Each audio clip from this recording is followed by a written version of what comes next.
Dani Dazey, Trixie Motel designer, back again, coming at you from another cute room in my house. I'm changing it up every week, and let's address the elephant in the room. I changed my hair.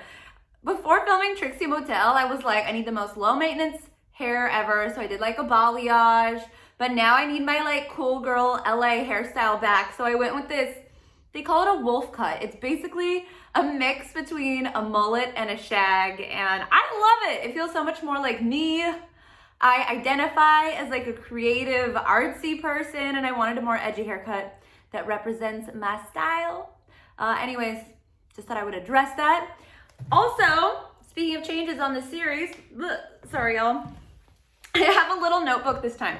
So if you see me referencing this is because I took meticulous notes every single time before I've been doing these YouTube series. I have been rewatching the episode and taking notes. And this time I wrote it on a piece of paper because I realized quickly that I was writing notes on the phone that I'm recording this with. So it's better to have the paper. So anyways, there's a notebook. I have new hair. I'm in a new space. And we are recapping a new episode. Today's recap is on the Queen of Hearts. And I personally find it to be the most underrated room in the Trixie Motel. I think this room is so fabulous and so special. And I read all your guys' comments. I'm like out there on the internet trolling. I'm on the Reddit threads. I'm Googling. And not a lot of people say that Queen of Hearts is their favorite. And I think that that's wrong. And that it should be more people's favorite because it's such a special and cool room. So let's get into it. So the episode begins. I feel like I'm reading a story. The episode begins at the Trixie Cosmetics office. And I went there recently because I'm doing a co-branded giveaway with my clothing line, Daisy LA and Trixie Cosmetics. And I got to ride the lipstick pony, and it's really cute there. And I loved seeing the girls from Trixie Cosmetics in the show. Jess, their graphic designer, is so sweet. Like, we've met and she is working with me on the giveaway. I just think it's really cool that they included Trixie Cosmetics in that because that's a huge part of Trixie's brand and what she does. Like, she's a serialpreneur, and I identify with that as somebody who has multiple businesses as well, from my clothing line to my Airbnb, interior design. I guess I'm a TV personality now. So I just think it's cool to kind of like show all of the different things that Trixie does. She is just amazing, and I don't know how she keeps up with it. All right, the Queen of Hearts concept. So how she words it in episode and how we talked about it is that her brand is very heart-oriented. Obviously, Trixie Cosmetics has the cute little heart containers for their lipstick, the mirrors, and Trixie's just very into hearts and cute girly motifs. And obviously she's a drag queen, so Queen of Hearts. And I loved that theme, and I thought it was really fun to also tie in the playing card to it. And we ended up doing the mural, kind of like a little play on a playing card. And it's just fun to have a theme that has multiple meanings and gives me a lot of freedom when designing the room. So I thought that was really cool. This room had the very first custom bed I got to design for the motel. And I originally did design it. If you see at the top of the episode, they had the little cartoon of my rendering. I originally designed it with channel tuffeting, which is like those little seams basically through the bed. I somehow got lost in translation with Mark, and we ended up with more of a flat headboard. But I am a roll with the punches kind of gal, and it still looks cute as hell. And throughout the episode, everyone was referencing how awesome the headboard was. So I'm very happy with it. And it was like technically, I mean, I've done custom pieces with Mark before, but mostly like booths and stuff like that. But it was really cool to design an entire shape of something from scratch. And basically, I guess I'm a furniture designer now. Let me add that to the list of too many things that I do, but I loved it. What I also loved about this episode that they did not show in episode 1 was a little bit behind the scenes of my actual print design process. The first episode, they didn't even really mention it, but I, designed all the wallpaper from scratch, and I really was happy to see that they showed a little scene of me drawing it up. I do most of my prints in Procreate, which is just a $10 app you can get on your iPad. Use an Apple Pencil. It's super intuitive. And if that's something you're interested in, absolutely give it a go. The tricky part is turning it into a repeat pattern. So go find YouTube videos to figure that out because I still struggle with that to this day. Our first celebrity guest on this episode was Nicole Byer. That is me! And I got to meet this celebrity. I absolutely adore her. I mean, I was definitely starstruck, but I was trying to play it cool. But Nicole is the most chill, down-to-earth person, and we just had such a good time. And me and Philip got to set them up with the mural, so we drew it out first with the projector and kind of like gave them the lay of the land, because painting on a brick wall versus painting on the flat wall that we had in episode 1 is a whole different story. It's really hard. So I kind of gave them some tips, and some of my tips for painting on more textured surfaces is just getting a liberal amount of paint on your brush and kind of like laying the brush against the wall. And that's kind of how you get the edges. It's a lot harder, and drippage is a big problem because it'll hang off of the little pieces sticking out on the wall. But, you know, they did their best, and me and Philip did go in and clean up a lot of their work and finish up that mural on the wall, but it looks really cute. And I loved all the different references to Nailed It on her guest spot, because she was the judge of Nailed It, which was a hugely successful show watching people fail at crafts, and sort of loved that she came on our show and didn't exactly excel at muraling, but was so funny and made it like the best scene ever. And their scene out on the town talking to people was just amazing. And I think every single thing that came out of her mouth in that episode was just comedy gold, and I absolutely adore her. Second special guest of the episode, Very Gay Paint, Nick and Jensen. I just love all of our guests, but Nick and Jensen are actual personal friends of mine, so I was really excited to have them on the show.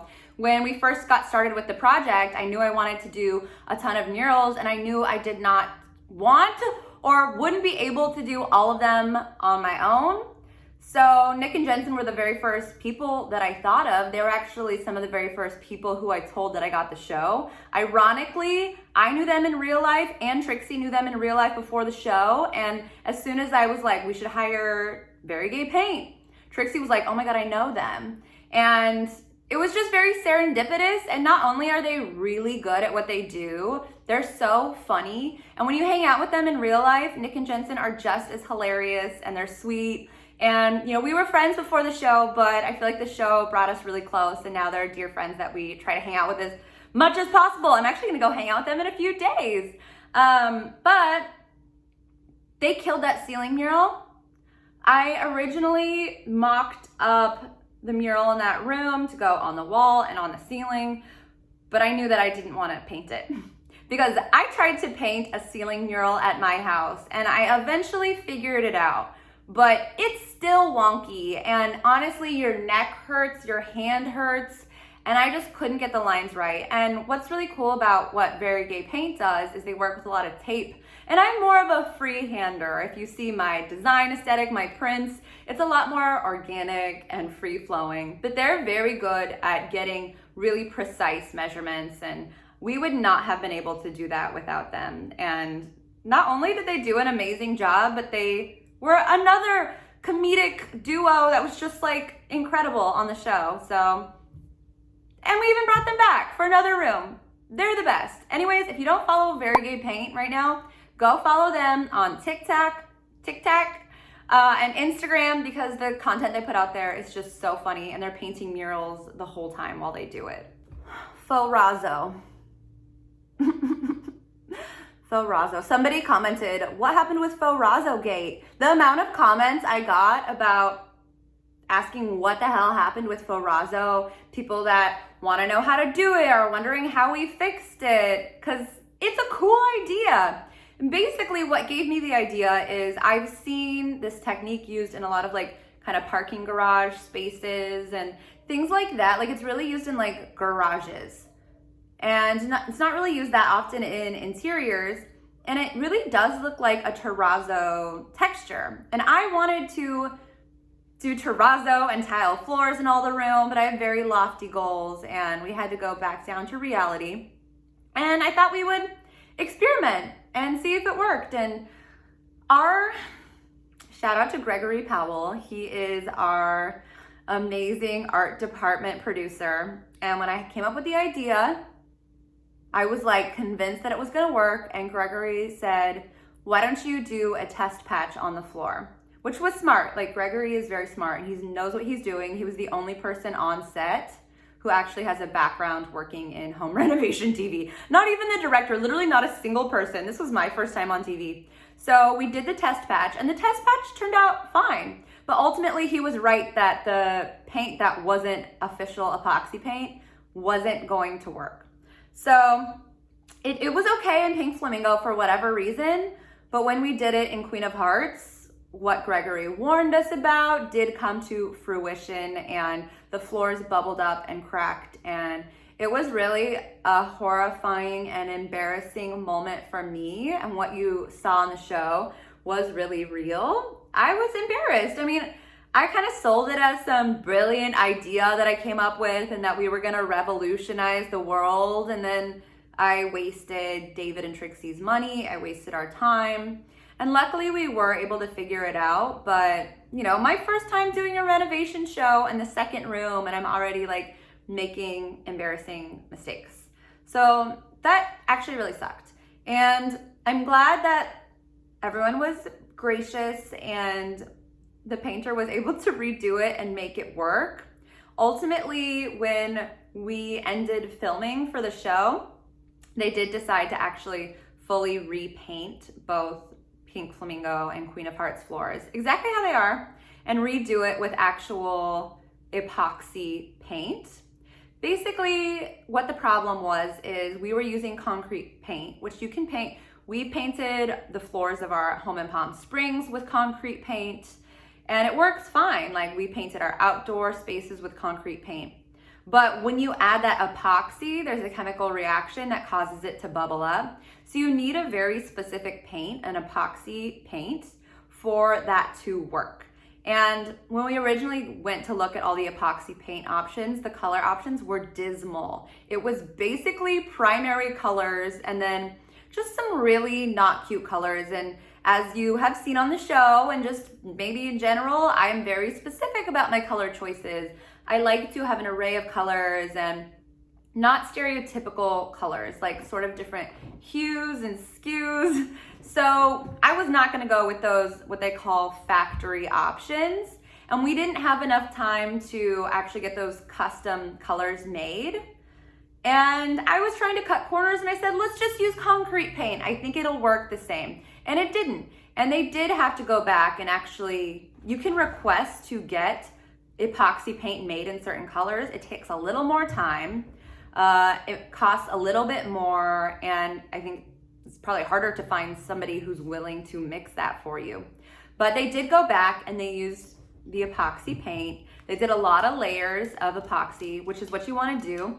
Something we also ran into with the epoxy floors in the first two rooms is they didn't put enough epoxy. And the little flakes, those are literally little chips of plastic. My dog is walking around, Franklin. So those little pieces of plastic stick onto the paint as it's drying. You just throw it out, like I mentioned on the episode, like chicken feed. It sticks and it kind of does it in like a randomized pattern that looks a lot like terrazzo. And then you put lots of layers of epoxy on top. Epoxy is like a sort of resiny type of material. And when you put a lot of layers, like we did in Atomic, it's super glossy, you can buff anything out, and it's really, really resilient. But we didn't put enough layers either because we were worried that the paint was reacting. So it had like the texture of the plastic flakes. And luckily when we redid it, now it has enough layers of epoxy, everything's great and good, that it really was a real road bump that we hit on the show, and it was embarrassing, but you live and you learn, and now I'm here setting the record straight. So make sure you do your research if you're gonna do Fauzrazzo floors at your house, because I do not want to be liable for the same thing happening to you. And everyone's hitting me up, so obviously people are interested in doing this. The tufted mirror! I'm obsessed with tufting. It's like my favorite thing to watch on TikTok and on Instagram. It's just amazing what the tufting gun can do and the super fun prints and things that everyone is making with it. I was inspired actually by my friend Margaret You might have heard of her. She runs a pretty cool hotel tour. I've known her for years. I've hired her because she's a videographer before she even started that. And I've hired and worked with her for my clothing line. And I remember when she was first telling me about wanting to do a pretty cool hotel tour, and I was like, do it, that sounds amazing. Since then, they have absolutely blown up on TikTok, on Instagram, and they're killing it, and they tour funky themed motels across the country. If you do not follow a pretty cool hotel tour, go follow them right now. They have videos on YouTube, they have short form content, they're amazing. But I really thought about what they share a lot of the time while designing on this project, because it's a themed motel and that's not something you see very often. It's sort of a lost art, and it's really neat that we're bringing it back in a new way with the Trixie Motel. But there's some cool things that they did back in the day that I was super inspired by, and mirrored ceilings and heart-shaped things are a few of those. And I was really inspired by a pretty cool hotel tour when I designed the room with the mirror on top. And they wanted it to be a sexy room. And I also really, when I design my interiors, I think about the content that will be made in them. And I think that's because I have a background creating content for my brand. And I'm always thinking, how can you use a space not only to live in, but also to take pictures and create content? And a lot of the time, my clients are content creators and they hire me to create spaces for taking photos. And I thought this room was really cool for that, especially being able to take selfies in that mirror hanging above the bed. I've taken a lot of them since we wrapped filming. So I thought it was really cool when Mo Hart came on as our second celebrity guest. And the whole thing was that they're doing a photo shoot because I designed this space with that in mind. Trixie has a brand too. She gets it. You have to always be branding. And if you can utilize your motel for a photo shoot for your brand also, then you have more uses for your space. You win. I use my house to create content. That's literally what I'm doing right now. And it's designed to do that. So I love that that was sort of the end of the episode, or the whole thing that we were getting ready for, because creating spaces to shoot content in kills two birds with one stone. It's something I think about all the time in design, and it's something that I'm known for with my interior design. I loved seeing Mo on the show. She is so funny. I love that she came in hot, ready to diss or just really give the real response to whatever she thought of the room. And I'm really happy that she loved it, because that could have gone a very different way, because I think she was ready to dish it either way. It was really fun seeing them go about the room, react to different things. I love that Mo pulled out the mug with my print on it and got really excited. We printed those with Society 6. They helped do the bedding, a lot of different things. And it's funny, I see people online kind of speculating that these prints are gonna be for sale and this is gonna be merch for the hotel. And as far as I know, that's not necessarily the plan, but I loved being able to have a little set for each room. And again, I think very similar to Trixie in the always be branding sort of mindset, and every little detail kind of coordinating. And each room is almost their own brand in and of itself. Some of the other fun things that Mo pointed out was the hot pink shower. Reglazing does it again. They pointed out the stained glass. Shout out to Mojo Glassworks. They're so good. They helped us with all of the rooms. And also the mirror. The mirror in the bathroom. We actually had that custom made with the same people that made our little vanities and the little closet area inside of the glam rooms. Those are covered in Formica, which I didn't know what that was before this project, or I didn't know that word. But basically it's that old school sort of laminate on top of counters, but it's really great for commercial spaces and high use spaces. So we tried to use Formica and some of those elements that are reoccurring in the rooms and are gonna see a lot of wear and tear. Another fun little part of this room that I love is the Trixie artwork. If you haven't noticed, every single room has a framed portrait of Trixie in the room theme right as you walk in the door. All of that artwork was done by Theresa May, who is a very famous drag queen, but also an incredible graphic artist. And it was really fun to be able to have really good art to work with, because something that a lot of people don't realize about reality shows is they can't really use art a lot of the time because there's licensing issues. And since on this show, I designed all of the prints and a lot of the artwork, and we had original artwork commissioned specifically for each room, we were able to show the artwork and work with the artwork. If you watch a lot of HGTV shows, you'll notice they use more 3D pieces on the walls, like giant clocks or other random things. It's because they can't legally use artwork, but that was not gonna fly in one of my spaces. So we had to make all the art ourselves.